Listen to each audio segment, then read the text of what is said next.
Welcome to the Deep Dive, where we plunge into fascinating topics to bring you the most surprising and vital insights. Today we're taking on, well, the most astonishing machine we'll ever encounter. The human body. It's this remarkably resilient, often mysterious, truly miraculous piece of engineering that you, quite literally, occupy every single day. For this deep dive, we're drawing from an incredible guide to our own occupants, uncovering secrets that will definitely change how you think about yourself. Our mission today is to unpack some of the most surprising facts, these profound paradoxes, and, the ongoing mysteries that exist within each of us. We'll explore everything from the incredible, almost comical cost of building a human being, to the secrets of our senses, and even some surprising truths about our health that might make you rethink a few things. And that's precisely why this deep dive truly matters. It's about gaining quick yet thorough knowledge about the very thing that lets you experience life. As we explore the incredible workings within you, prepare for some serious aha moments about your own existence. Okay, so let's kick things off with a fact that might just make you scratch your head a bit. Have you ever considered the precise cost of building a human being? According to the Royal Society of Chemistry, if you wanted to assemble a new human from scratch, maybe using a Benedict Cumberbatch as a template, the exact chemical cost would be $151,578.46. Now, hold that thought. A PBS science program from 2012 did a similar analysis and valued the fundamental components of a human body at just $168. So, how can there be such a monumental difference? It's a fantastic illustration, isn't it, of the uncertainty surrounding the human body.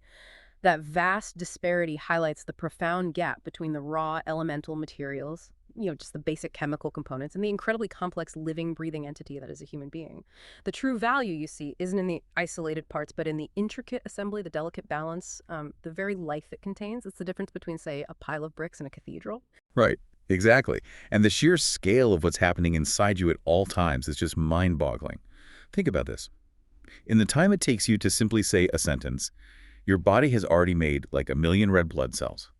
These new cells are already speeding around you, coursing through your veins, and each one will rattle around about 150,000 times, delivering oxygen before being, well, quietly killed off. And get this, you are made of 7 octillion atoms. That's a 7 followed by 27 zeros. Consider that for a moment. These are mindless particles without a single thought or notion between them, yet somehow, for the length of your existence, they build and maintain all the countless systems to keep you humming. It's truly remarkable. It is remarkable, and it really underscores how truly enormous the body is when you actually unpack it into its constituent parts. For example, if you smoothed out your lungs, they would cover a tennis court. Tennis court. Yeah, and the airways within them would stretch nearly from coast to coast. All of your blood vessels, if laid end to end, would wrap 2.5 times around Earth. That's incredible. But perhaps the most profound part is your DNA.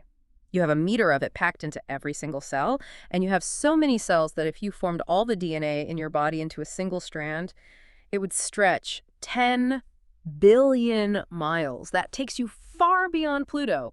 In the most literal sense, you are cosmic. Speaking of cosmic, let's dive into the paradox of our genetics. It's fascinating, right? We're all incredibly different in appearance and personality. Yet genetically, we're practically identical. All humans share 99.9% of their DNA, and yet no two humans are truly alike. Your DNA and mine will differ in, 3 to 4 million places? Which sounds like a lot, but it's a small proportion of the total. Still, enough to make a world of difference between us. And you also have within you about 100 personal mutation stretches of genetic instructions that don't quite match either of your parents, but are yours alone. Yeah, and this brings us to what scientists have now dubbed dark DNA. Only about 2% of the human genome actually codes for proteins, meaning it does, demonstrably and unequivocally practical work. Just 2%. That's tiny. Exactly. And a lot of the rest of it, it seems, is just there, like freckles on skin almost. There's one particular short sequence called an ALU element, which is repeated over 1 million times throughout our genome. 1 million times. Over 1 million. It's complete gibberish as far as anyone can tell, yet it makes up 10% of all our genetic material. No one has any idea why it's there. What was once rather dismissively called junk DNA is now more graciously termed dark DNA because, well, its function is largely unknown. What a persistent mystery, isn't it? It really is. And when you look at our bodies, it's clear we're the product of a lot of, accidental evolutionary design. Our genes come from ancestors who, most of the time, weren't even human. Some of them were fish. Right. Fish, tiny, furry burrow dwellers. Exactly. We are literally the product of 3 billion years of evolutionary tweaks. So we weren't exactly built for that, walking upright without wrecking our knees and backs, or swallowing without the heightened risk of choking, Hmm? or even dispensing babies as easily as from a vending machine. Huh. Right. If we connect this to the bigger picture, it really underscores that we began our journey through history as unicellular blobs floating about in warm, shallow seas. Everything since then has been a long and interesting accident, but a pretty glorious one too, wouldn't you say? It makes you wonder how much more accidental complexity is still out there to discover. Absolutely. And speaking of our glorious, albeit accidental design, let's talk about our skin. It's truly a surprising organ. The outermost surface of your epidermis, that top layer, it's called the stratum corneum, and it's made up entirely of dead cells. Dead cells. Completely dead. It's an arresting thought, isn't it? Where body meets air, we are all cadavers. We shed skin copiously, almost carelessly, some 25,000 flakes a minute, over 1 million pieces every hour. So if you run a finger along a dusty shelf, you are in large part clearing a path through fragments of your former self. Wow. And if you've ever burned the contents of a vacuum cleaner bag, that unmistakable scorched smell. Yeah. That's because skin and hair are made largely of keratin. Ah, okay. And the science of skin color is also much more complicated than we once imagined. Melanin is the most important pigment, and it's one of the oldest molecules in biology. What's crucial to understand is that all of us, whatever our race, have the same number of melanocytes, the cells that produce melanin. The same number? Really? Yes. The difference is simply in the amount of melanin produced. Skin color is actually a classic example of convergent evolution, meaning similar outcomes that have evolved independently. For instance, people in Sri Lanka and Polynesia have light brown skin not because of any direct genetic link, but because they independently evolved similar adaptations.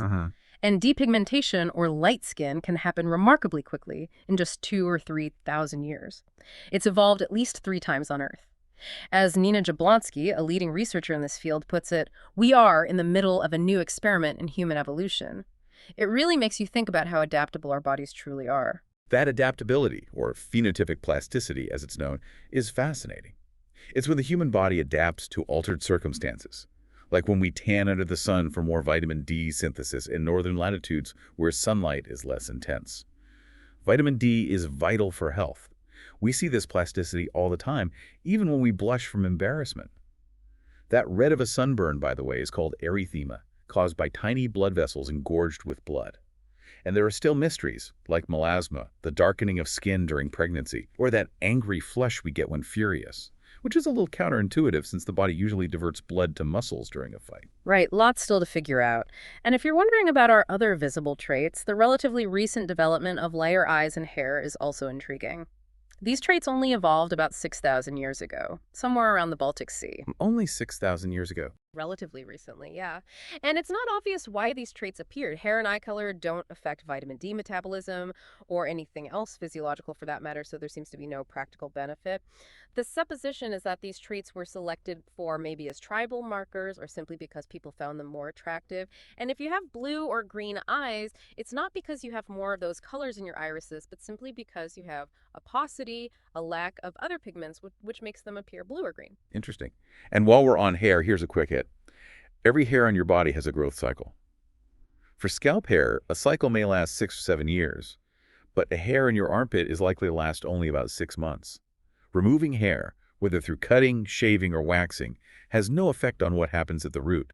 And fun fact, each of us grows about 25 feet of hair in a lifetime, but because all hair falls out at some point, no single strand can ever get longer than about 3 feet. Now let's move to something most of us take for granted, but which remains a profound mystery. Fingerprints. What evolutionary imperative led us to get those distinctive whorls on the ends of our fingers? The answer is, nobody knows. Still a mystery. Yep. Your body truly is a universe of mystery. And the idea that all fingerprints are unique is actually a supposition. No one can say for absolute certain that no one else has fingerprints to match yours. All that can be said is that no one has yet found 2 sets of fingerprints that precisely match. There's even a condition called a dermatoglyphia, where people are born with completely smooth fingertips and slightly fewer sweat glands, which seems to suggest a genetic connection that's still being determined. While fingerprints might be a delightful quirk, sweat is incredibly crucial to being human. As Nina Jablonski points out, it is plain old, unglamorous sweat that has made humans what they are today. Unglamorous but important. Extremely. Chimpanzees, for example, have only about half as many sweat glands as we do, so they can't dissipate heat as quickly.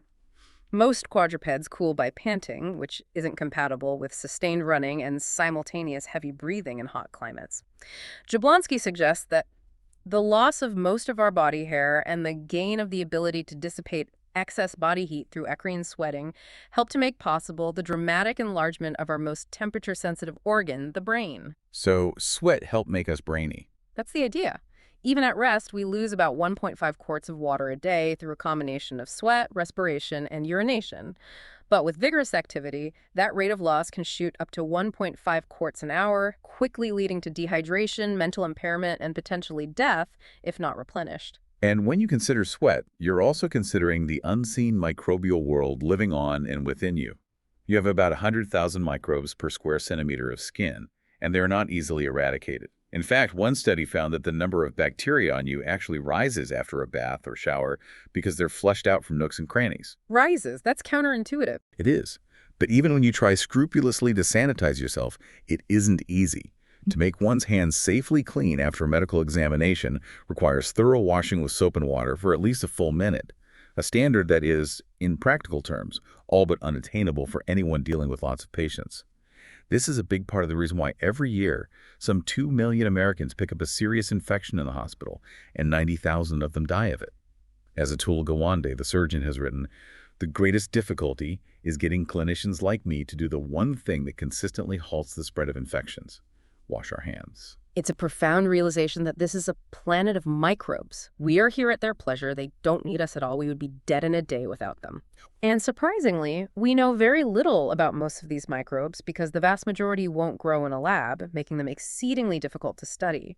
What can be said is that as you sit there, you are likely to have something like 40,000 species of microbes calling you home, 900 in your nostrils, 800 more on your inside cheeks, 1,300 next door on your gums, and as many as 36,000 in your gastrointestinal tract. 36,000 species just in the gut. At least. Altogether, your private load of microbes weighs roughly 3 pounds, about the same as your brain. People have even begun describing our microbiota as one of our organs. And interestingly, thin people tend to have more gut microbes than fat people. Having hungry microbes may at least partly account for their thinness. Speaking of microbes, let's talk about one of the most common microbial threats: the common cold. Everyone knows that if you get chilled, you're more likely to catch a cold, right? It's Yeah. even why we call it a cold. Yet science has never been able to prove why, or even if that's actually true. Really? So getting chilled doesn't cause a cold? Not proven. Colds unquestionably are more frequent in winter than in summer. But that may only be because we spend more time indoors then and are more exposed to others' leakages and exhalations. The common cold isn't a single illness, but rather a family of symptoms generated by a multiplicity of viruses, of which the most pernicious are the rhinoviruses. These alone come in 100 varieties. That's why you never develop enough immunity to stop catching them all. Ah, okay. And when it comes to how germs truly spread, some studies are quite illuminating. In one experiment, a volunteer was rigged with a device that leaked a thin, invisible fluid from his nostrils, mimicking a runny nose, and then socialized with other volunteers as if at a cocktail party. Unknown to any of them, the fluid contained a dye visible only under ultraviolet light. When that was switched on after they had been mingling for a while, the participants were astounded to discover that the dye was everywhere, on hands, head, glasses, doorknobs, sofa cushions, bowls of nuts, you name it. Oh, gross. Yeah. The average adult touches their face 16 times an hour, and each of those touches transferred the pretend pathogen. In a similar University of Arizona study, researchers infected a metal doorknob to an office building and found it took only about 4 hours for the virus to spread through the entire building, infecting over half of the employees. 4 hours. Yep. Surprisingly, the least effective way to spread germs is kissing. Okay, good to know. And sneezes and coughs weren't much better. The only really reliable way to transfer cold germs is physically by touch. Okay. This battle with microbes extends to the growing antibiotic crisis. Back in 1945, 40,000 units of penicillin could knock out a typical case of pneumococcal pneumonia. Today, because of increased resistance, it can take more than 20 million units per day for many days to achieve the same result. 20 million, that's a huge jump. Huge. On some diseases, penicillin now has no effect at all. In consequence, the death rate for infectious diseases has actually climbed back to the level of about 40 years ago. Mm. Bacteria really are not to be trifled with. They not only have grown steadily more resistant, but have evolved into a fearsome new class of pathogen, commonly known as superbugs. For example, Staphylococcus aureus, a microbe commonly found on human skin and in nostrils, evolved resistance to penicillin and then to methicillin just 2 years after its introduction. Wow. And what's particularly alarming is the role agriculture plays in this resistance. In the United States, 80% of antibiotics are fed to farm animals, mostly just to fatten them. 80%? That's staggering. It is. Fruit growers can also use antibiotics to combat bacterial infections in their crops. As a result, most Americans consume secondhand antibiotics in their food, including even some foods labeled as organic, often without even knowing it. Sweden banned the agricultural use of antibiotics back in 1986, and the EU followed in 1999, but in the US, the FDA tried to order a halt in 1977, but backed off due to outcry from agricultural interests. Politics getting in the way of public health. It seems so, and this has real-world dangers, as seen in the case of scientist Michael Kinch, whose 12-year-old son developed a ruptured appendix and a severe infection. Despite being given 4 different antibiotics, none had any effect on the marauding bacteria. Luckily, he survived, but it highlights the danger. Scary stuff. Okay, let's talk about the most extraordinary organ in the universe, which happens to be inside your head. You could travel through every inch of outer space and very possibly nowhere find anything as marvelous and complex and high-functioning as the 3 pounds of spongy mass between your ears. It makes up just 2% of your body weight, but consumes a remarkable 20% of your energy. The sheer complexity of its structure is truly fascinating. Neurons aren't like other cells, which are typically compact and spherical. Neurons are long and stringy, the better to pass on electrical signals from one to another. Each neuron connects with thousands of other neurons via dendrites and synapses, creating trillions and trillions of connections. As neuroscientist David Eagleman put it, there are as many connections in a single cubic centimeter of brain tissue as there are stars in the Milky Way. Wow. It's in all that complex synaptic entanglement that our intelligence lies, not just in the sheer number of neurons themselves. Considering how exhaustively the brain has been studied, and for how long, it's remarkable how much elemental stuff we still don't know or can't universally agree upon. Like, what exactly is consciousness, or what precisely is a thought? It is not something you can capture in a jar or smear on a microscopic slide, and yet a thought is clearly a real and definite thing. Thinking is our most vital and miraculous talent, yet in a profound physiological sense, we don't really know what thinking is. It's truly fascinating how the brain actually constructs our reality. Sound and light reach you at very different speeds. You know, like when you hear a plane overhead, the sound seems to come from one place, but the plane is somewhere else. Right. But in the immediate world around you, your brain normally irons out these differences so that you sense all stimuli as reaching you simultaneously. And here's a strange, non-intuitive fact of existence. Photons of light have no color, sound waves no sound, and olfactory molecules no odors. Wait, what? All the richness of life is created inside your head. What you see is not what is, but what your brain tells you it is, and that's not the same thing at all. Consider a bar of soap. Has it ever struck you that soap lather is always white no matter what color the soap is? Oh, yeah, actually. That isn't because the soap somehow changes color. Molecularly, it's exactly the same. It's just that the foam reflects light in a different way. You get the same effect with crashing waves on a beach, greeny blue, water white foam. That is because color isn't a fixed reality, but a perception. What does that imply about the very nature of reality itself? Are we living in a constant internal symphony of our own making? That's a great question to ponder. And let's quickly address some common brain myths. The idea that we use only 10% of our brains is exactly that, a myth. No one knows where the idea came from, but it has never been true or close to true. You may not use it all terribly sensibly, but you employ all your brain in one way or another. Also, the brain takes a long time to form completely. A teenager's brain is only about 80% finished, with the synapses not fully wired until a young person is in his or her mid to late 20s. As neurology professor Francis E. Jensen said, the teenage brain is not just an adult brain with fewer miles on it. It is rather a different kind of brain altogether. Right. And another fascinating aspect is how, for all its marvels, the brain is able to compensate for quite severe loss of mass. In one incredible case, doctors scanning the brain of a middle-aged man of normal intelligence were astounded to discover that 2/3 of the space inside his skull was occupied by a giant, benign cyst that he had evidently had since infancy. 2/3 gone. Essentially, yes. All of his frontal lobes and some of his parietal and temporal lobes were missing. The remaining third of his brain had simply taken on the duties and functions of the missing two-thirds, and had done it so well that neither he nor anyone else had ever suspected that he was operating at a much reduced capacity. For all its marvels, the brain is a curiously undemonstrative organ. Nothing in its structure outwardly suggests that this is an instrument of higher thinking. As Professor John R. Searle of Berkeley once put it, if you were designing an organic machine to pump blood, you might come up with something like a heart. But if you were designing a machine to produce consciousness, who would think of 100 billion neurons? Good point. The brain is also one of our most vulnerable organs. Paradoxically, the very fact that the brain is so snugly encased in its protective skull leaves it susceptible to damage when it swells from infection or, say, a bleed, because the additional material has nowhere to go. It is also easily injured by being dashed against the skull by sudden violence in contrecoup injuries. And above all, the brain is vulnerable to its own internal storms. Strokes and seizures are peculiarly human frailties. Most other mammals never suffer strokes, but for humans it is the second most common cause of death globally, which is something of a mystery, actually, despite our excellent blood supply. Epilepsy isn't really a single disease, but a collection of symptoms caused by misfiring neurons, ranging from a brief lapse of awareness to prolonged convulsions. While modern drugs have greatly reduced seizures for millions, about 20% of epileptics do not respond successfully to medications. And every year, about 1 epileptic in 1,000 dies during or just after a seizure in a condition known as SUDEP, sudden unexpected death in epilepsy. It's truly tragic, as one writer noted, no one knows what causes it, the heart just stops. Wow. And the brain states of unconsciousness are surprisingly complex too, right? As well as being asleep, anesthetized, or concussed, you can be in a coma, eyes closed, and wholly unaware.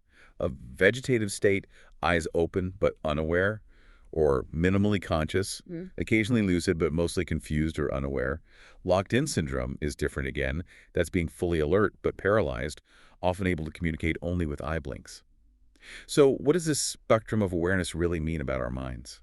It means we're still uncovering profound truths about consciousness itself. In 1997, Adrian Owen, a neuroscientist, discovered that some people thought to be in a vegetative state are, in fact, fully aware but powerless to indicate it. In his book, Into the Gray Zone, Owen discusses a patient named Amy. Using an fMRI scanner and watching her neural responses to questions, they determined she was fully conscious. She had heard every conversation, recognized every visitor, and listened intently to every decision being made on her behalf. But she couldn't move a muscle. That's horrifying. It is. Owen believes that something like 15% to 20% of people thought to be in a permanent vegetative state are in fact fully aware. Even now, the only certain way to tell if a brain is working is if its owner says it is. Imagine being trapped like that. It really is unimaginable. And perhaps nothing is more unexpected about our brains than that they're much smaller today than they were 10,000 or 12,000 years ago. Smaller. Yes, and by quite a lot. The average brain has shrunk from 1,500 cubic centimeters down to 1,350 cubic centimeters now. That's like scooping out a portion of brain about the size of a tennis ball. A tennis ball? What? That's not at all easy to explain, because it happened all over the world at the same time, almost like we agreed to it by treaty. The common presumption is that our brains have certainly become more efficient, able to pack more performance into a smaller space. But, it's still a bit of a mystery. Now, if you're interested in the brain, you might also be interested in some rather macabre histories surrounding the head. We all know that you can't live without your head, but how long exactly is a question that received quite a lot of attention in the late 18th century. Because the French Revolution gave inquiring minds a steady supply of freshly locked heads to examine. Oh, lovely. Right. A decapitated head still has some oxygenated blood, so loss of consciousness may not be instantaneous. Estimates range from 2 seconds to 7. That's assuming a clean removal, which wasn't always the case. Mary, Queen of Scots, apparently needed 3 hearty whacks. Many observers at executions even claim to have witnessed evidence of consciousness from newly separated heads. Charlotte Corday, guillotined for murder, was said to wear a look of fury when the executioner held her head up. Others supposedly blinked or moved their lips. But in 1803, 2 German researchers tried to be scientific about it. They pounced on the heads as they fell, examined them immediately, shouting, "Do you hear me?" Oh. None responded. They concluded loss of consciousness was immediate, or at least too swift to measure. Okay, well, despite some of those gruesome early studies, the 19th century saw significant breakthroughs in understanding the head. The most influential, perhaps unexpectedly, practitioner of craniometry was the great French anatomist Pierre-Paul Broca, a brilliant scientist. In 1861, during an autopsy on a stroke victim who hadn't spoken for years except to repeat tan, Broca discovered the brain's speech center in the frontal lobe. That was the first time anyone had connected a specific brain area to a specific action. It's still called Broca's area. Ironically, the greatest indignity came when Broca's own brain was measured after his death and was found to be smaller than average. Huh. Even the features on our face have hidden purposes we often take for granted. Eyelashes, for instance. They might subtly change airflow around the eye, helping waft away dust, maybe. But the main benefit is probably just that they add interest and allure to faces. Vanity wins again. Seems so. And even more anomalous is the nose. Most mammals have snouts, not these round, projecting things. According to Daniel Lieberman at Harvard, our external nose and complex sinuses evolved to help with breathing efficiency and keeping us cool on long runs. It's an arrangement that's clearly suited us. Humans and our ancestors have had projecting noses for about 2 million years. And much as we appreciate, a nice nose or nice eyes, the real purpose of most facial features is to help us interpret the world through our senses.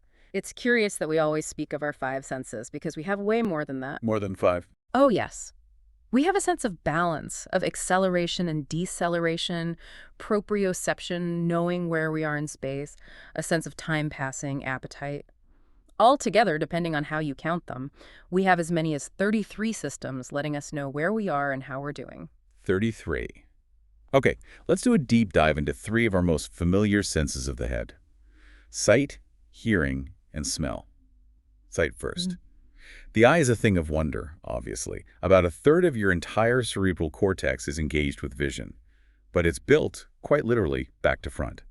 The rods and cones that detect light are at the rear, but the blood vessels that feed it are in front of them. In front? Doesn't that block the view? You'd think. There are vessels and nerve fibers and other stuff all over, and your eye has to see through it all. Normally, your brain just edits out the interference, but doesn't always succeed.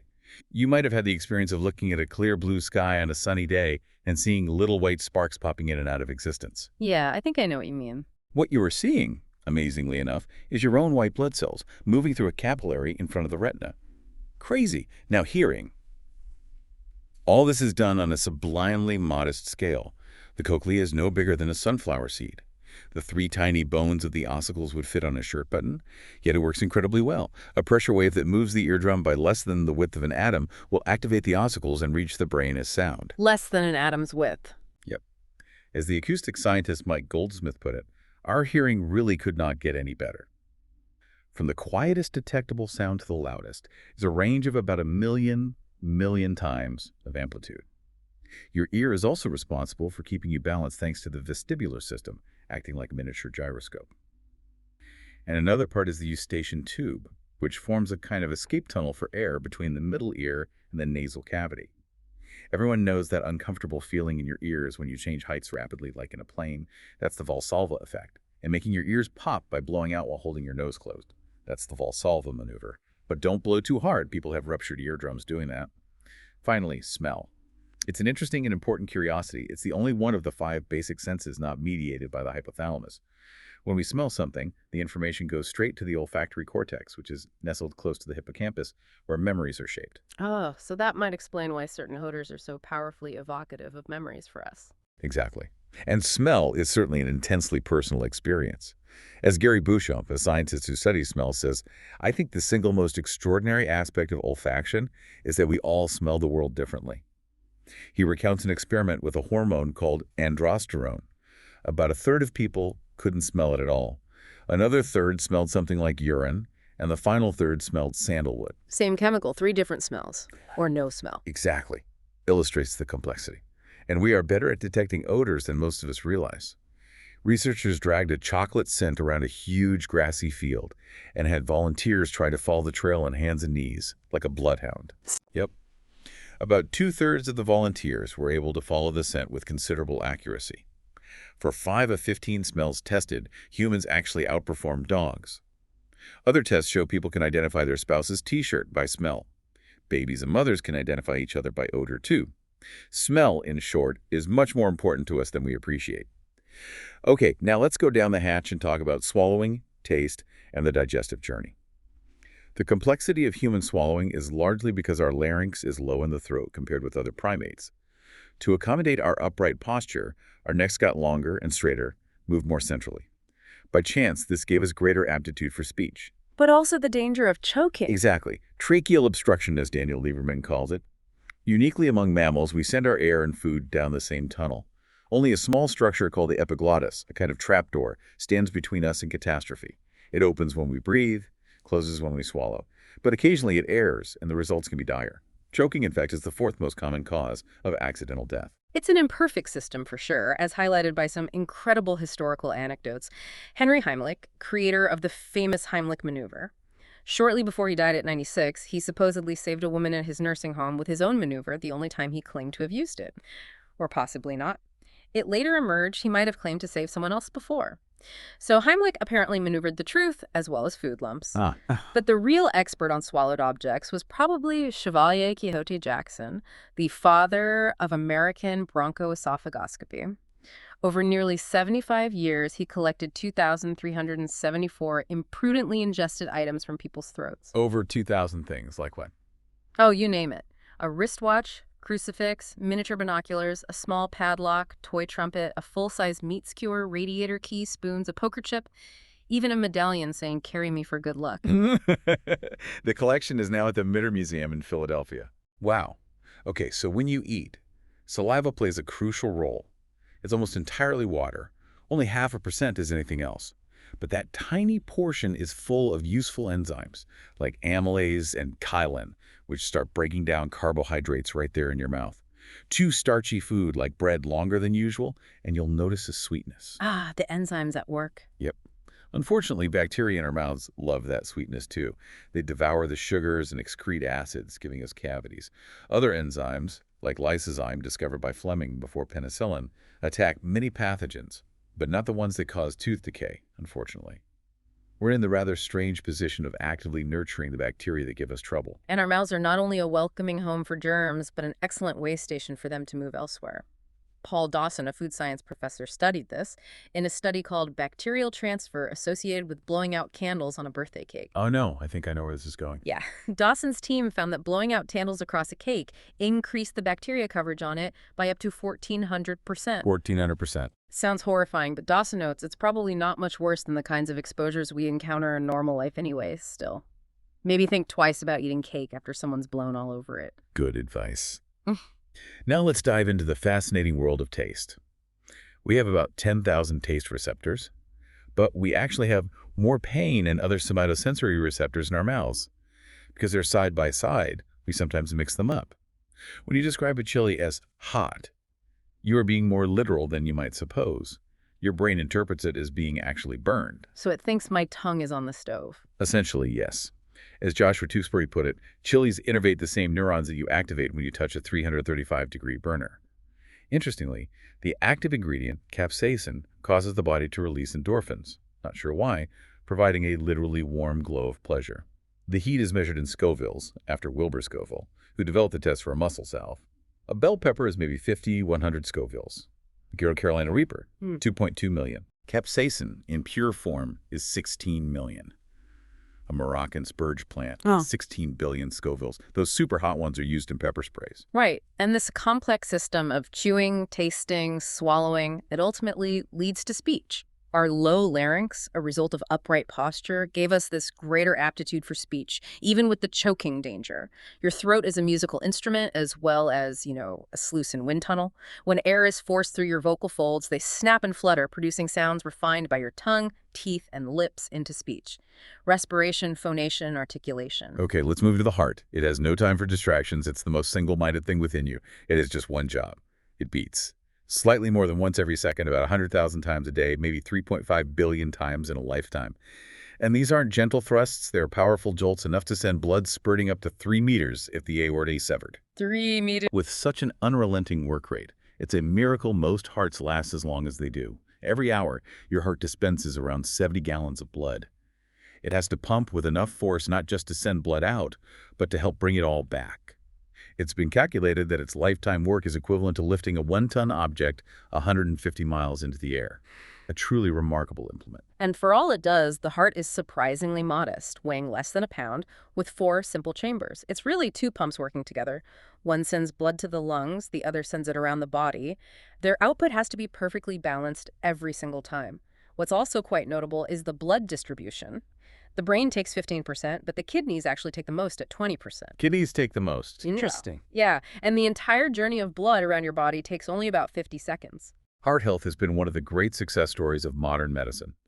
The death rate from heart diseases has fallen dramatically since 1950, but it is still the leading cause of death. In the U.S. alone, over 80 million people suffer from cardiovascular disease. It's important to distinguish a heart attack, a blockage stopping blood to the muscle, from a cardiac arrest.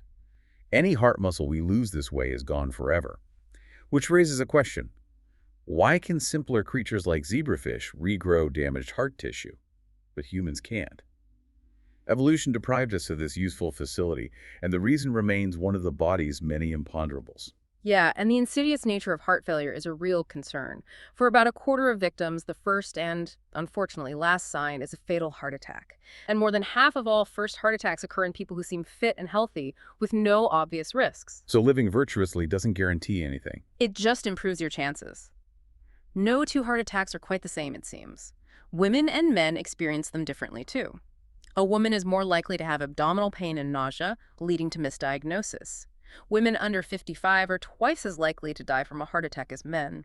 Some people about to experience catastrophic failure suffer a terrifying premonition of death called anger anemi, anguish of the soul. And for reasons unknown, the Hmong people of Southeast Asia are susceptible to sudden unexplained nocturnal death syndrome, where their hearts just stop during sleep, even though autopsies show normal hearts. Wow. The 20th century really was the century of the heart in terms of medical progress, wasn't it? From barely touching it to routine operations. Consider the daring of someone like Werner Forsman. In 1929, a young German doctor, curious about accessing the heart directly, he fed a catheter into an artery in his own arm and pushed it all the way to his heart. On himself. Yes. Then, needing proof, he walked to the radiology department on another floor and had himself x-rayed to show the catheter inside his heart. His procedure eventually revolutionized heart surgery. But there's a darker side. He was an early and ardent supporter of the Nazi Party and the group behind purging Jewish physicians. After the war, he worked in obscurity, likely to escape retribution. He might have been forgotten, but 2 academics from Columbia University, whose work relied on his breakthrough, tracked him down and publicized his contribution. In 1956, all 3 men received the Nobel Prize. A complex legacy. Moving from the heart to the blood itself, it's far more than just an oxygen carrier. Within your modest frame are some 25,000 miles of blood vessels, mostly tiny capillaries. We know blood carries oxygen, but it also transports hormones, chemicals, wastes, kills pathogens, directs oxygen where needed, signals emotions like blushing, regulates temperature, enables male erection. Yeah. It's a complex material.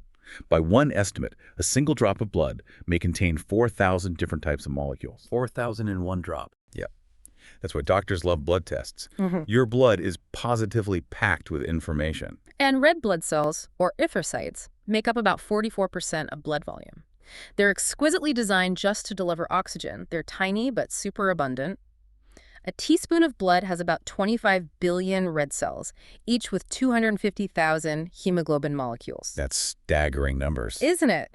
They are biconcave, disc-shaped, but pinched for maximum surface area. And to be maximally efficient, they've jettisoned almost all normal cell components. DNA, mitochondria, everything. A red blood cell is basically just a shipping container for hemoglobin. A notable paradox. Although they carry oxygen to all other cells, they don't use oxygen themselves. They run on glucose. For the longest time, almost nothing was known about blood's purpose, beyond it being vital. The prevailing theory, from Galen, was that blood was made in the liver and used up constantly. Then William Harvey realized blood circulates in a closed system. His landmark work outlined the circulatory system pretty much as we understand it today. But he wasn't celebrated for it. Not at all. In Harvey's day, the theory was almost universally ridiculed. His peers thought him crack-brained. He lost most clients and died a bitter man. The secret of respiration was deduced not long after Harvey by Richard Lower, who realized blood dulls in color because it gives up oxygen. Lower is remembered more now for early, often gruesome blood transfusion experiments in the 1660s. He transfused sheep blood into a volunteer, Arthur Koga, who was reportedly well and merry afterwards. Lucky him. Very lucky. Other experiments resulted in distressingly agonized, embarrassingly public deaths, leading to a 150-year ban on transfusions. And then, weirdly, as science entered the Enlightenment, medicine sank into a kind of dark age.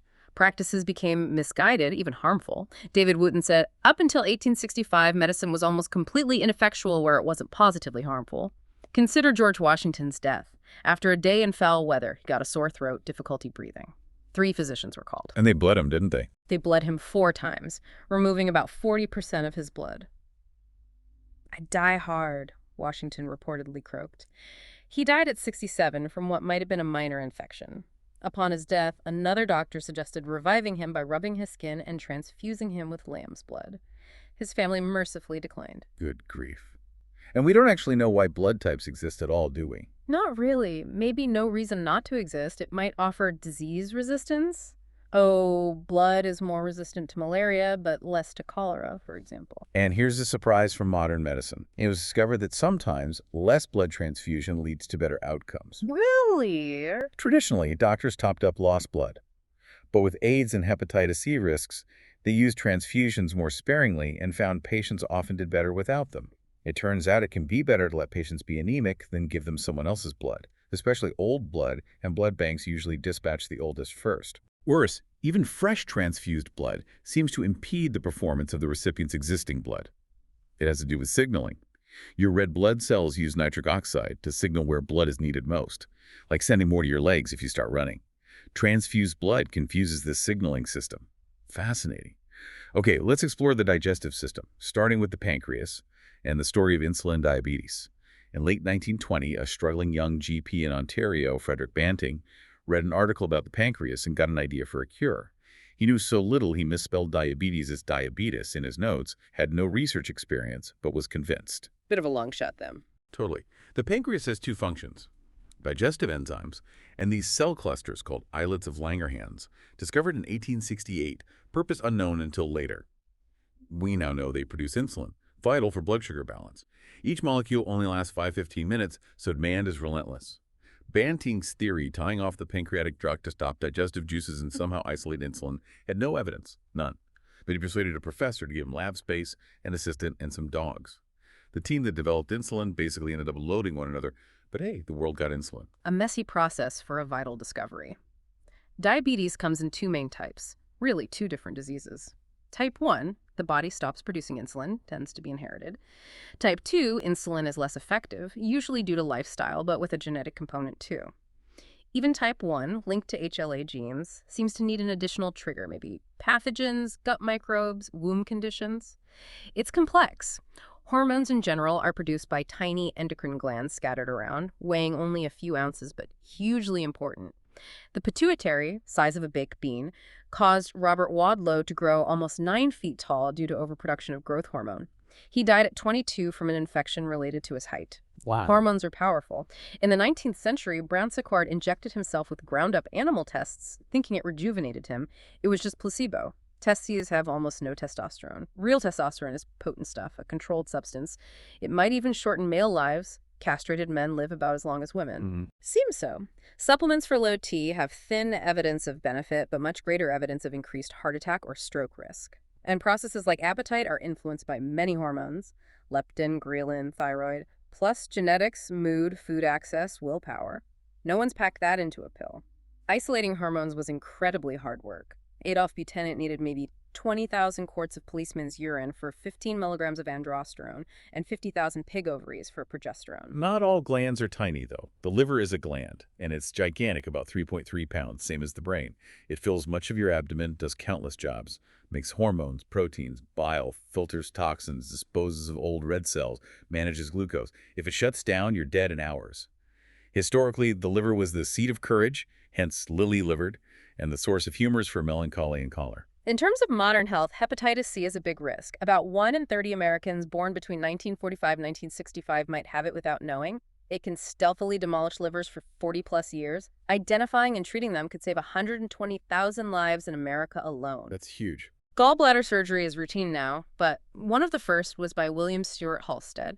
In 1882, he operated on his own mother on their kitchen table, and she recovered. Wow. Ironically, Halsted himself died 40 years later following his own gallbladder surgery. Wow. Kidneys lose function with age, about 50% filtration capacity drop between 40 and 70.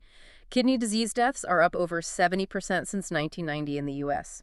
What kidneys filter out goes to the bladder, and bladder is one of the oldest body words, predating kidney and urine by 600 years. History's most famous kidney stone removal might be Samuel Pepys's in 1658. His stone was tennis ball sized. Tennis ball. Yep. 4 men held him down. Surgeon inserted an instrument up his penis, made a 3-inch incision through the perineum into the bladder, extracted the stone with forceps, took 50 seconds, left Pippies traumatized for life. Oof. Okay, the stomach, less vital than you might think. Hmm. Many people have had theirs removed without serious consequence. Yeah. It helps digestion with acid and squeezing, but the real work happens further down. Exactly. The small intestine is lined with villi to increase surface area. Its protective cells are replaced every 3 to 4 days, highest turnover rate in the body. Wrapped around it is the large intestine, or colon. Jutting off that is the appendix, no certain purpose, but kills 80,000 globally each year when it ruptures or gets infected. Still kills people. Yes. In the early 20th century, Sir William Arbuthnot Leanne performed unnecessary total colectomies based on his imaginary condition, autointoxication, and Lane's kinks. Totally wrong. E. coli, the most studied microbe, has more genetic variability between 2 strains than all mammals combined. Incredible diversity. And finally, flatus, or farts. Mostly carbon dioxide, hydrogen, nitrogen. The smell is from hydrogen sulfide, even though it's only 1/3 parts per million. Curiously, we don't smell it at all when it reaches lethal levels because olfactory nerves get paralyzed. Lethal farts. The gas itself, hydrogen sulfide, yes. And the combination can be explosive. In 1978, surgeons using an electrically heated wire in a man's rectum caused an explosion that literally tore the patient apart. There are many recorded examples of explosion of colonic gas during anal surgery. Oh my goodness. Okay, let's shift gears entirely to the complex and still mysterious nature of sleep. A normal night's sleep involves cycles, each with 4 or 5 phases, ending in REM sleep, where most dreaming occurs. Right. And besides overnight sleep, we often experience snatches of wakeful hour sleep called hypnagogia, that state between waking and unconsciousness, often without realizing it. Alarmingly, a study of airline pilots on long-haul flights found almost all were asleep or nearly asleep at times without realizing it. That's not comforting. Not at all. And that hypnic jerk, the abrupt feeling of falling, unexplained. One theory links it to our tree-dwelling ancestors needing not to fall off branches. Seems far-fetched, but it's curious we rarely fall out of bed, even unfamiliar ones. Some internal sentry keeps track of the edge. Studies also found sleeping subjects' brainwaves twitched when their own names were spoken, but not unknown names, suggesting part of the sleeping mind tracks the real world. In 1999, Russell Foster discovered a third type of photoreceptor cell in our eyes, not rods or cones. These photosensitive retinal ganglion cells have nothing to do with vision. They just detect brightness, telling our internal clocks, the suprachiasmatic nuclei, if it's day or night. Independent of sight. Completely. They tested a totally blind woman, asked her to guess when lights were on or off. She thought it was ridiculous, but tried anyway, and was right every time. Her brain detected the light subliminally. She was astonished. These nuclei work with the pineal gland, which Descartes thought housed the soul.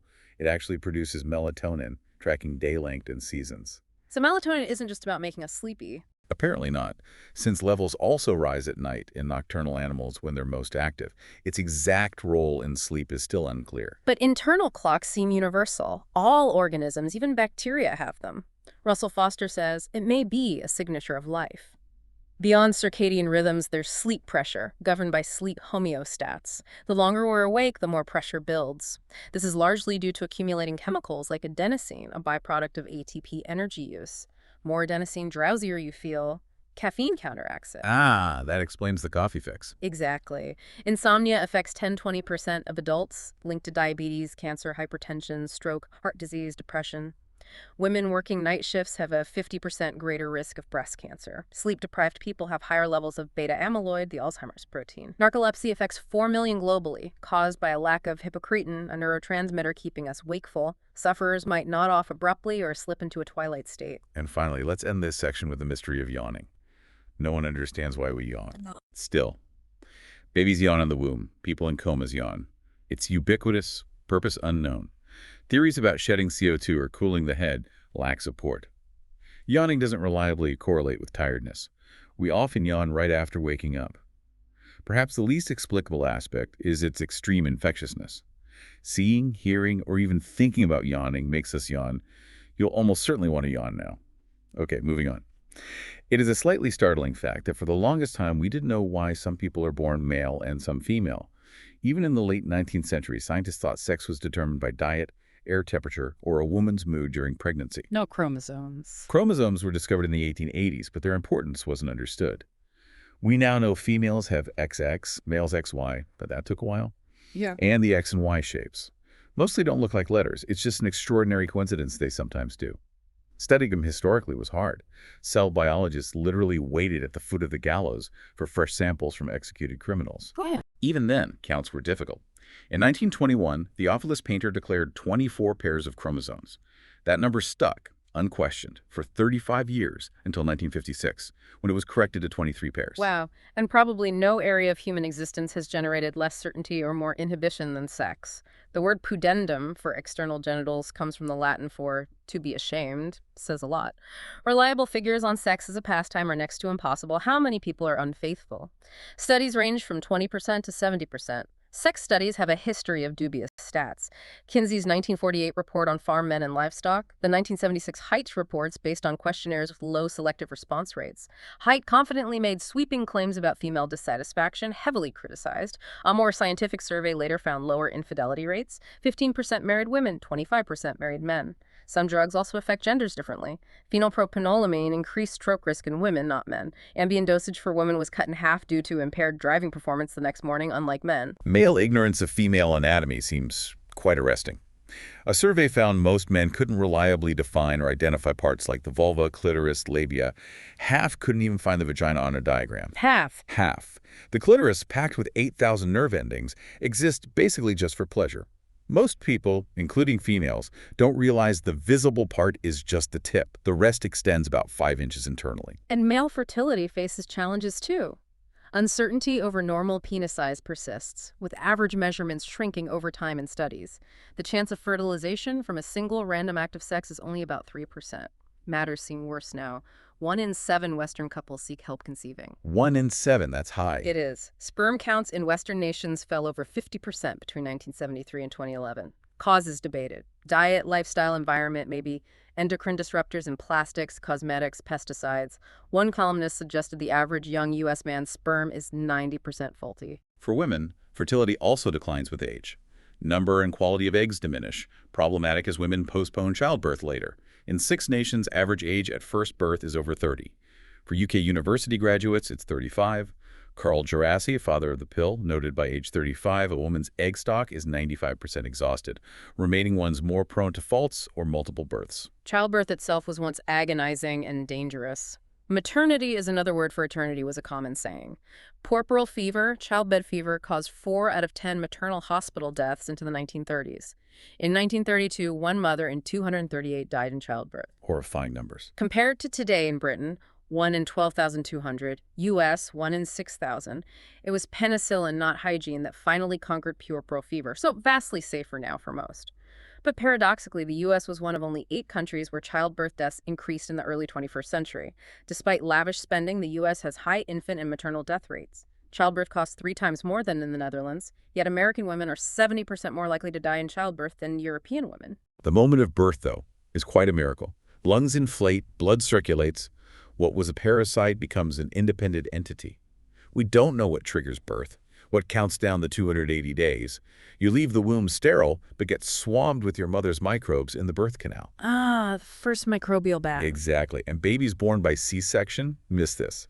Studies link C-sections to increased risks for type 1 diabetes, asthma, celiac disease, obesity, and 8-fold greater allergy risk. 8-fold. Wow. The difference seems long-term, even if their microbiota eventually match vaginally born babies. Why? Still a mystery. And nursing mothers produce over 200 complex sugars babies can't digest, produced purely for the baby's gut microbes like bribes. Breast milk also has antibodies, with the mother's immune system possibly adjusting supply based on baby saliva. Isn't life marvelous? It really is. That concept of the first 1,000 days, conception to second birthday, is a period of crucial vulnerability. What happens then can powerfully influence your health decades later. A famous example comes from the Dutch famine of 1944. Babies conceived during the famine had normal birth weights, grew up healthy. But in their 50s and 60s, they developed double the rate of heart disease, increased rates of cancer, diabetes, compared to others born at the same time elsewhere. A sobering reminder of early life's impact. Okay, let's tackle one of the most fundamental mysteries. Pain. Exactly how it works is still largely a mystery. No single pain center in the brain. Stub your toe, one set of regions lights up, hit it with a hammer, others light up. Repeat, patterns might change. Perhaps the weirdest irony. The brain has no pain receptors itself, yet it's where all pain is felt. Irene Tracy, a leading authority, says pain only emerges when the brain gets it.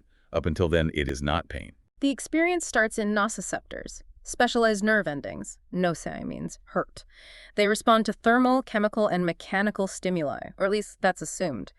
Remarkably, scientists haven't yet found the nociceptor for mechanical pain. Still haven't found it. Nope. Extraordinary right. When you whack your thumb, we don't know exactly what happens chemically right beneath the surface. Signals travel via fast A delta fibers, sharp ouch, and slower C fibers, throbbing pain, at nearly 270 ml per hour. Reflexes let the central nervous system act before the brain registers pain, like pulling your hand from heat. Some nociceptors are polymodal, triggered by different stimuli. That's why spicy foods taste hot. They chemically activate the same receptors as real heat, confusing the brain. Yet the same nerves can perceive pleasure, vindaloo, or pain, hot match. How? Another puzzle. When pain doesn't go away, it becomes chronic. Patrick Wall, a neuroscientist, argued years ago that pain beyond a certain point is almost entirely pointless. Yeah. He despised the textbook diagram of a hand recoiling from flame, saying it explained only seconds of reflex, not days and months in pain. Irene Tracy agrees. Acute pain has an obvious purpose warning signal, but chronic pain has no purpose. It's just a system gone wrong, in the same way that cancer is a system gone wrong. What's fascinating is how much perception influences pain. It can be decreased by pleasant aromas, soothing images, music, good food, sex. Just having a sympathetic partner cuts angina pain in half, one study found. Oh. Expectation is huge, too. When subjects received morphine without being told, its effects were greatly lessened. In many ways, we feel the pain we expect to feel. For millions, though, chronic pain is inescapable. About 40% of adult Americans, 100 million people, experience it at any moment. 1/5 suffer for over 20 years. It affects more people than cancer, heart disease, and diabetes combined. It's hugely debilitating. Alphonse Daudet wrote about pain leaving him deaf and blind to other people, to life, to everything except my wretched body. The reality for many involves the opioid crisis.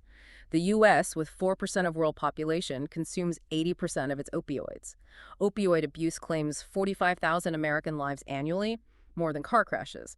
Pharmaceutical companies now even profit from drugs to alleviate side effects of opioid overuse. And finally, the surprising effectiveness of placebos. Extraordinarily, they work even when people know they are placebos. Ted Kapchuk at Harvard gave IBS sufferers sugar pills, told them they were sugar pills, and 59% still reported relief. Knowing it's fake and it still works. For things the mind controls, yes. They can't shrink tumors or clear plaque. But then, neither do more aggressive painkillers sometimes. And placebos, at least, have never sent anyone to an early grave. Okay, let's turn to the immune system. Every person's is unique, making it hard to generalize or treat. It responds to germs, toxins, drugs, cancers, foreign objects. Even your state of mind stress increases infection risk. It's a great irony that much suffering comes from our own defenses.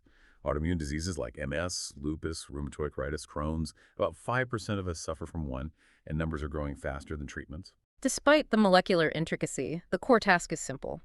Identify anything that shouldn't be there, and, if needed, kill it. Like airport security watching a conveyor belt. Lymphocytes are key. Just about the cleverest little cells in the whole body, David Bainbridge calls them, for recognizing invaders and mobilizing responses. There are B cells, from bone marrow, and T cells from the thymus. For a long time, the thymus was a mystery, seemed like the place where cells went to die. In 1961, Jacques Miller discovered it was actually a nursery for T cells. The dead cells were lymphocytes that failed training, either bad at identifying invaders or too eager to attack healthy cells. They didn't make the cut. Exactly. An immensely significant discovery. Miller became the last person to identify the function of a human organ. T cells subdivide into killer T cells, kill invaded cells, and helper T cells aid other immune cells like B cells making antibodies. Then there are memory T cells, extraordinarily vigilant. They remember invaders, coordinate swift responses if they return. That's adaptive immunity. Memory T cells protect from a second mumps attack for over 60 years. That's why many diseases only make you sick once, and it's the basis of vaccination. Despite this incredible defense, microbes are cunning. They fool the immune system by confusing signals or disguising themselves. Some trick it into attacking the wrong organisms. There are tons of pathogen, constantly evolving ways to get inside us. The wonder isn't that we get sick sometimes, but that we're not sick far more often. The immune system also tries to kill our own cancerous cells. One amazing advance has been organ transplants. Early attempts mostly failed. Of 211 kidney transplants over a decade, most lived weeks, only 6 a year, mostly twins. Then came the miracle drug, cyclosporine, discovered from a soil sample on a Norwegian holiday. That made transplants routine. From a soil sample, wow. Today, over 95% survive 12 months post-transplant, 80% survive 5 years. Downside: demand far outstrips supply. 114,000 on U.S. waiting lists in late 2018. 20 people a day die waiting. The largest, most mystifying immune disorder category is allergies, an inappropriate response to a normally harmless invader. Allergies are a surprisingly recent concept, the word only appearing about a century ago, yet now 50% of people claim at least one allergy. 50%. The most common explanation is the hygiene hypothesis. Kids in developed countries grow up too clean, don't develop resistance from contact with dirt and parasites like previous generations did. When we look at infectious diseases, it's easy to forget how devastating they were recently. Diphtheria in the 1920s struck down 200,000 Americans annually, killed 15,000, mostly children. It formed a leathery coating in the throat. Diphtheria means leather. Now it's so rare, many doctors wouldn't recognize it. Louis Pasteur, the great microbiologist, still lost 3 of his 5 children to typhoid fever. Typhoid is caused by salmonella. Between 2 to 5% of infected people are asymptomatic carriers, highly effective vectors. Most famous was Mary Mallon, Typhoid Mary, a cook responsible for at least 53 cases, 3 confirmed deaths. She spent 23 years under house arrest, the tragedy. She could have spared victims if she had just washed her hands before handling food. With smallpox gone, tuberculosis, TB, is today's deadliest infectious disease, killing 1.52 million annually. A couple generations ago, treatments were hopeless. Lewis Thomas recalled spesthisica, a strange optimism near the end, but it was the worst of signs. Spesthisica meant that death was coming soon. Progress against these diseases was hard-won, often at great personal cost. Theodore Bilharz, father of tropical medicine, bandaged parasite pupa to his own stomach to study schistosomiasis, then died at 37 trying to stop a typhus epidemic. Howard Taylor Ricketts died from typhus while studying it.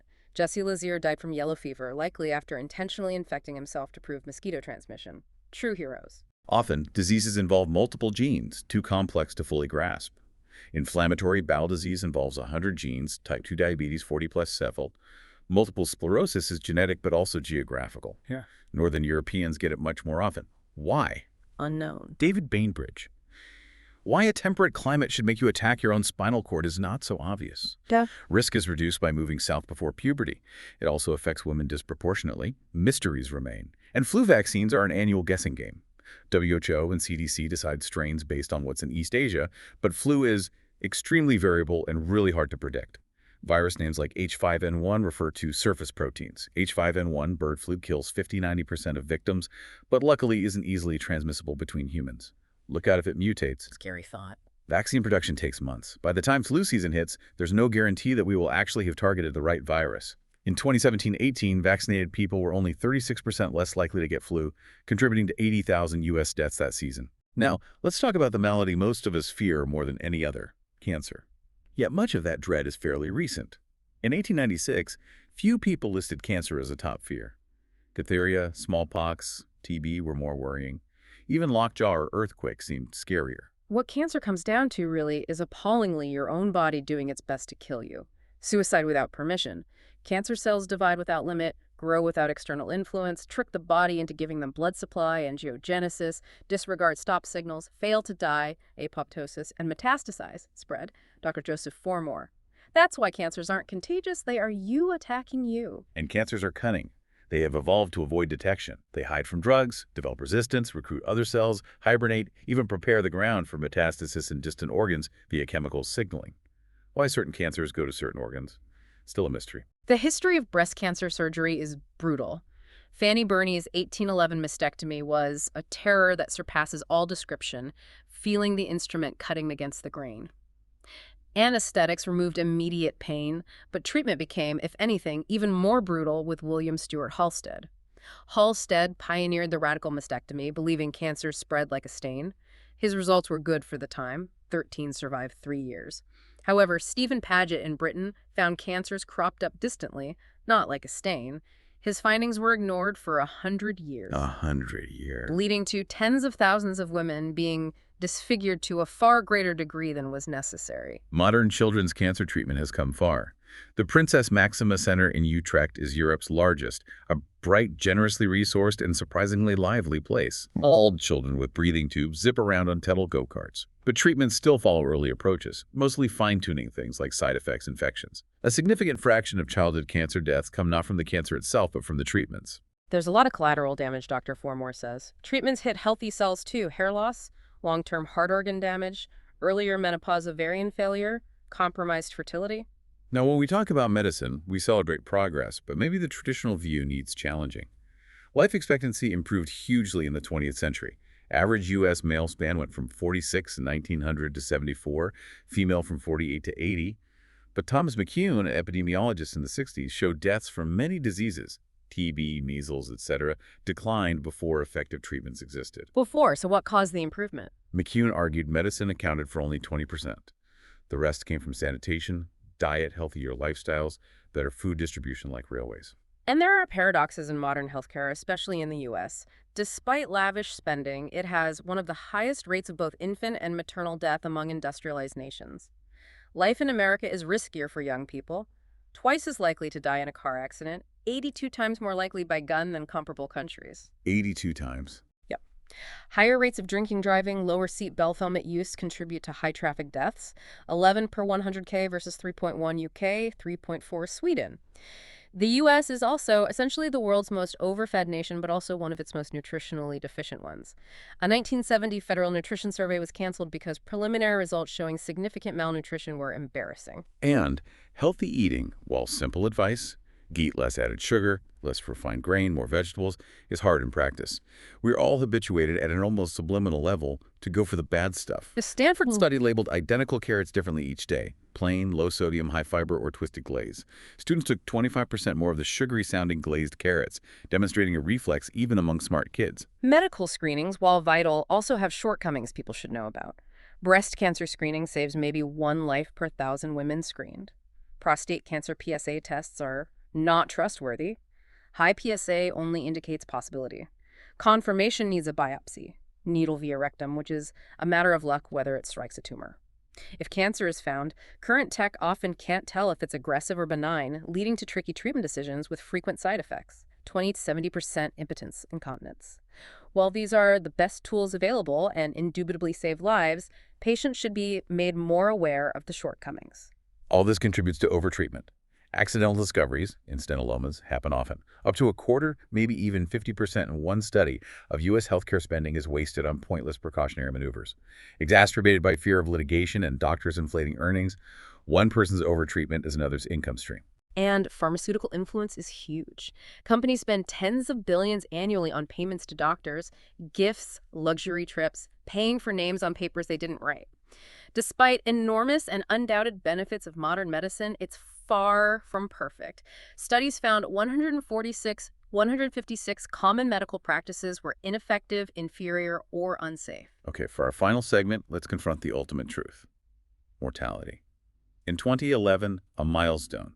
More people died globally from non-communicable diseases, heart failure, stroke, diabetes, than infectious ones.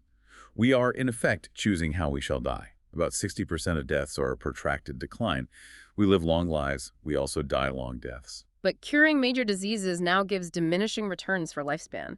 Curing all cancers would add just 3.2 years to life expectancy. Eliminating heart disease, only 5.5 years. Why so little? Because those dying are usually already old. If cancer or heart disease doesn't get them, something else soon will. Eradicating Alzheimer's would add just 19 days. This brings us to the Hayflick limit.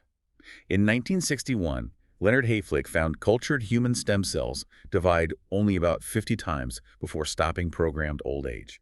Initially rejected. Later, Telomeres' DNA caps at chromosome ends were found to be the tallying device, shortening with each division until the cell dies or becomes inactive. Arresting telomere shortening was hailed as the secret of aging. But let's debunk the antioxidant myth. Denham Harmon's 1945 hunch about free radicals and antioxidants causing aging was never anything more than a hunch, and subsequent research proved it to be wrong. Yet the idea persists. Antioxidant supplement sales are over $2 billion a year. David Gems. It is a massive racket. A racket. Some studies have even suggested that antioxidant supplements can be harmful, increasing death risk. What is surprising are some factors influencing longevity. Men castrated live about as long as women, suggesting testosterone shortens male lives. Costa Ricans, poorer with worse health care than Americans, live longer. People in the Nicoya Peninsula, poorest region, live longest despite higher obesity hypertension. They have longer telomeres, possibly due to closer social bonds, family relationships. If they live alone or don't see a child weekly, the telomere advantage vanishes. Having good and loving relationships physically alters your DNA. Conversely, a 2010 study found not having such relationships doubles your risk of dying from any cause. Yet, huge mysteries persist, like Alzheimer's. Auguste Deterre's case in 1901 led Alois Alzheimer to describe the disease. But modern restudy of her tissue suggests she might have had a different genetic mutation, perhaps not Alzheimer's at all. Really? The namesake case? Possibly. 1/3 of people over 65 die with some form of dementia. Alzheimer's is the third most common cause of death among older people, and we have no effective treatment for it at all. Clinical trials have a 99.6% failure rate. Trials use lab mice, who don't get Alzheimer's naturally, making responses different. Pfizer quit Alzheimer's research in 2018. Poor Auguste Deterre, if she presented herself to a doctor today, would be no better off now than she was almost 120 years ago. It happens to us all. 160,000 people die daily worldwide, about 60 million a year. But that's less than one person in 100 dying annually. Compared with other types of animals, we're awfully good at surviving. Getting old is the surest route. 75% of cancer deaths, 90% pneumonia flu, 80% all causes occur in people 65 plus Ls. Interestingly, no one has died of old age since 1951, officially in U.S. death certificates. It was banished as a cause. Predicting death is hard. And that's the true value, I think, of understanding these profound, often hidden workings of you. It reminds us how much of what makes us who we are is still a complete mystery. We've really only scratched the surface of the universe within. Indeed. So here's a final thought for you listening. Given how many fundamental mysteries still exist about our own bodies, from why we yawn to the purpose of dark DNA, or even how our relationships literally alter our telomeres, what does this persistent realm of the unknown within us tell you about the limits of our self-knowledge and the vast unexplored territory of the human condition that lies within?